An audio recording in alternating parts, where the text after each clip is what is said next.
कूजन्तं राम रामेति मधुरं मधुराक्षरम् आरुह्य कविताशाखां वन्दे वाल्मीकि कोकिलम्।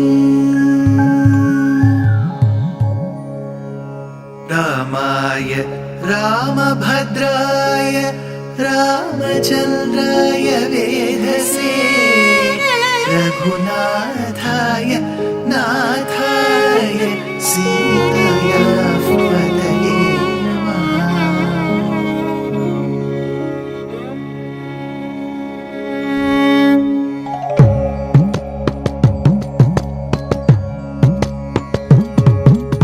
जयत्याश्रितसन्त्रास ध्वान्तविध्वंसनोदयः प्रभावान् सीतया देव्या परमव्योमभास्करः परमव्योमभास्करः।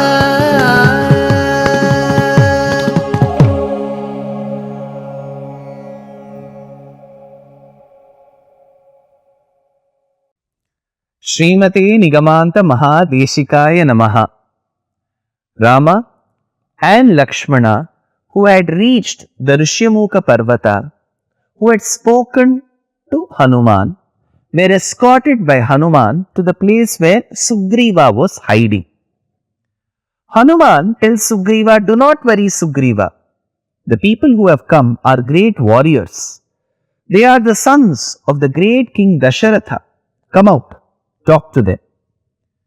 So in their initial meeting, Lakshmana projects as if Rama was performing Sharanagati to Sugriva, seeking his mercy intervention in fetching Sita back from the clutches of Ravana. At that point in time, we had discussed whether it was justful of Rama, who is seen as Paramatma incarnate, to have performed Sharanagati to a primitive Vanara called Sugriva. We have given reasons such as the mother or father demonstrating activities for their children, how an activity should be carried out. To demonstrate the concept of Sharanagati, seeking somebody's help, and to also tell how Sharanagati should not be performed to a person who is less powerful, who is less knowledgeable than the person who is performing Sharanagati. That said, Hanuman narrates the life history of Rama. This is where Hanuman's process begins. From then on, time and again he has had the opportunity to describe Rama's life history. Saguna Brahma Parat Pararam Kalatmaka Parameshwara Ram Shesha Talpa Sukaridrutaram Brahmadyamara Prathitaram Jandagirana Kulamardanaram Srimad Sharathanandanaram Kausalya Sukhavardhanaram Vishwamitra Priyadhanaram Goratataka Gatakaram Maricha Vinipatakaram Kaushikamakha Samrakshakaram Srimadahalyodharakaram Gautama Muni Sampujitaram Suramuni Varagana Samstutaram Navita Dhavita Mrudupadaram Mithila Purajana Mohakaram Videha Manasaranjakaram Triambaka Karmuka Bhanjakaram Sitarpitavara Malikaram Kritavaivahika Kautukaram Bhargavadarpa Vinashakaram Srimadayodhya Palakaram Rama Rama Jaya Raja Ram Rama Rama Jaya Sita Ram. So likewise, each of the important incidents in Rama have been beautifully strung in such compositions. This is just one, there are many. So Hanuman starts singing praises about Rama's birth, Rama's marriage, Rama's good brotherhood with his brothers. He stresses on that because Sugriva didn't have one such. So all this was described to Sugriva, and then finally Hanuman concludes this is the state in which Rama is. He came to the forest with his beloved wife. His beloved wife has been abducted by Ravana. Underline why? Because Sugriva knew about Vali, his brother, and knew about Ravana, Rama's enemy, and knew about the friendship that his brother Vali had with Ravana. So Hanuman beautifully conveys all of this. Then he starts narrating the life history of Vali, the relationship what Vali had with Sugriva. It is largely believed that Vali, the Vanara, Sugriva and Vanara, who were brothers, were born as the grace of Indra and Surya. It is believed. For example, Indra's incessant grace led to the birth of Vali. Surya's incessant grace led to the birth of Sugriva.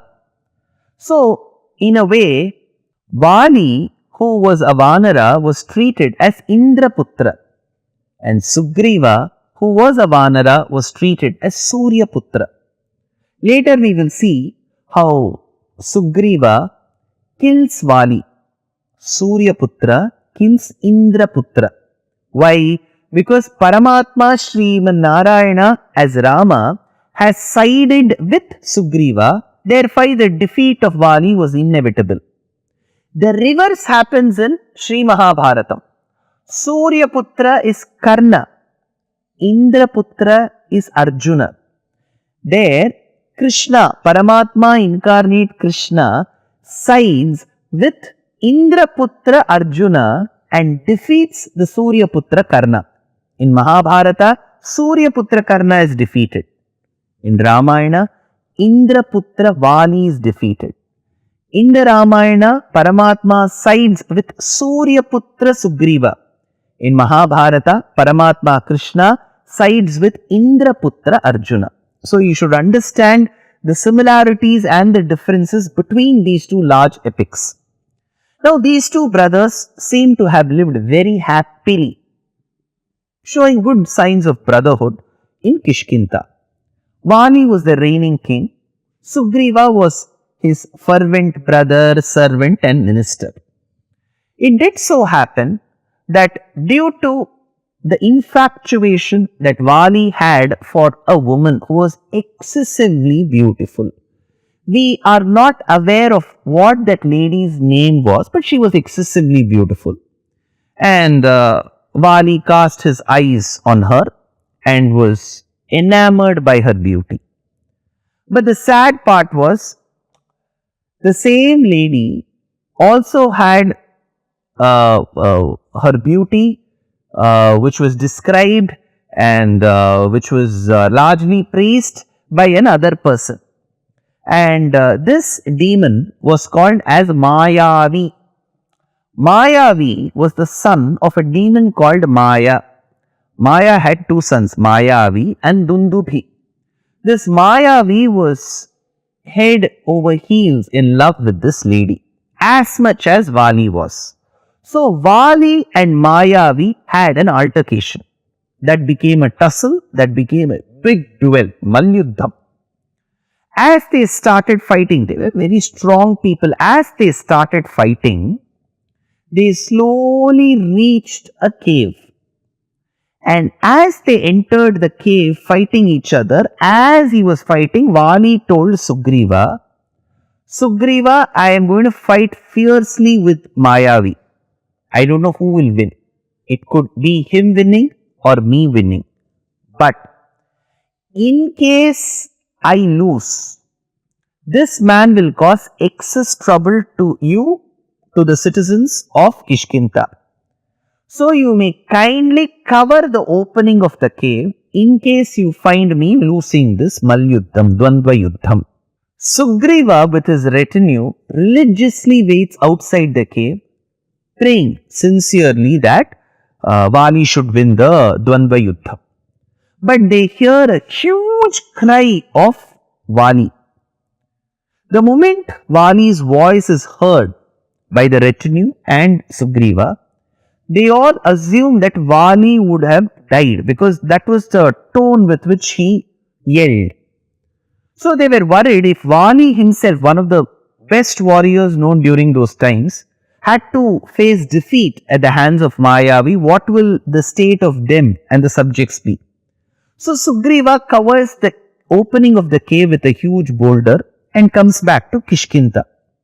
While they were all mourning over the death of Vali, the ministers and the subjects come and say, Sugriva, you have to now take the reins of this kingdom. We need a leader.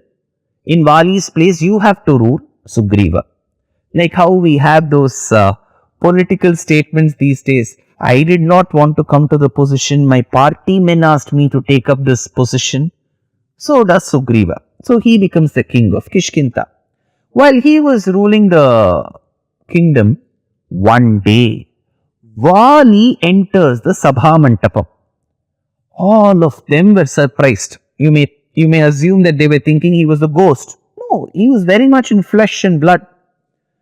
Vali was furious seeing Sugriva seated on the Simhasana. Those two brothers who were so close to each other, one doubts the other. He says, Sugriva, you were waiting for me to get defeated. You were in fact waiting for an opportunity to make me or see me die within those walls of the cave. That is why you covered. Sugriva tries justifying. He says, no brother, we all assumed, just not me, the entire retinue thought that you had died. That is why we covered the cave and I was reluctant to take over the mantles of this particular kingdom. But because without a Raja, it becomes Arajakam. There is no Raja. So there should not be a position to Kishkindha, which was once ruled by you, where there is no king at all.